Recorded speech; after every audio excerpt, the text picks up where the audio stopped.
Êtes-vous de ceux qui font leurs achats en ligne? Les derniers chiffres sont éloquents. Ce secteur, décidément, est en constante progression. Nous le verrons avec Justine Veil. La conséquence, c'est que de plus en plus d'entrepôts géants pour stocker des millions de produits sortent de terre. Les communes sont en concurrence pour les attirer sur leur territoire. Il faut dire que ces entrepôts créent de l'emploi. La moitié des entreprises du secteur vont recruter cette année. Dossier signé Yves Ginca et Alexis Fischer. À perte de vue, des salles grandes comme des cathédrales. Partout, des centaines d'employés au travail. Cet entrepôt s'étend sur 90 000 mètres carrés, l'équivalent de 12 terrains de football. Exploité par un géant du commerce sur Internet, chaque jour, des centaines de tonnes de marchandises sont stockées ici.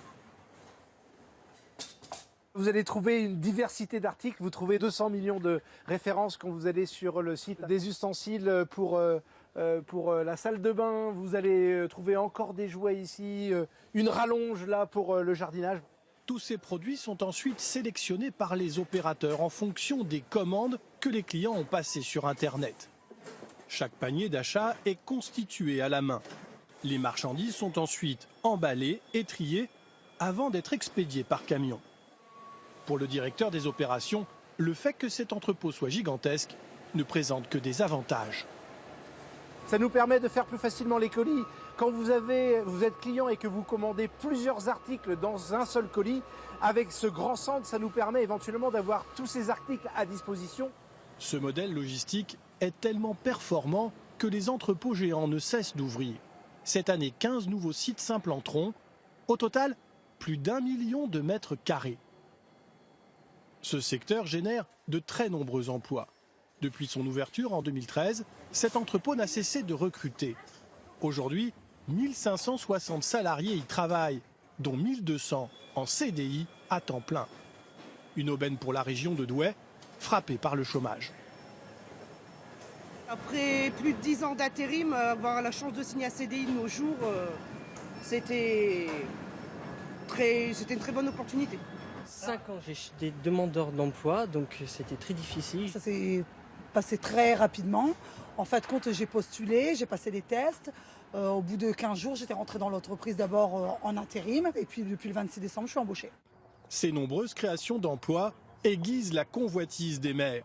Un peu partout sur le territoire, les communes se livrent une concurrence féroce pour attirer les projets d'installation. Comme ici, à Nanteuil-le-Haudouin, dans l'Oise. Ces dernières années, le maire fait tout ce qu'il peut pour faciliter l'implantation des entreprises logistiques dans sa zone d'activité.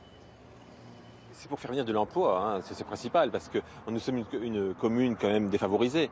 Hein, donc on a peut-être la Nationale 2 qui passe ici, mais il faut avoir des véhicules pour aller sur les lieux de travail. Et les gens d'ici n'ont malheureusement pas forcément les moyens de s'acheter un véhicule. C'est une bagarre, vraiment une bagarre de tous les jours, de tous les jours. Récemment, il a facilité l'achat de ce terrain, débloqué des subventions pour l'assainir et délivré un permis de construire express. Résultat, un entrepôt géant s'installera ici l'an prochain. À la clé, 250 emplois, un développement apprécié par les habitants. C'est bien pour les jeunes de la région, parce qu'il manque du travail dans la région. Et là, c'est bien qu'il se bagarre, le maire, pour faire venir des usines ici, parce que c'est vrai qu'on a du terrain, il y a de la place pour construire des usines. Avec ça, les gens pourraient revenir habiter ici, il y aurait plus de monde dans les commerces. Pour attirer les entreprises, le maire ne lésine pas.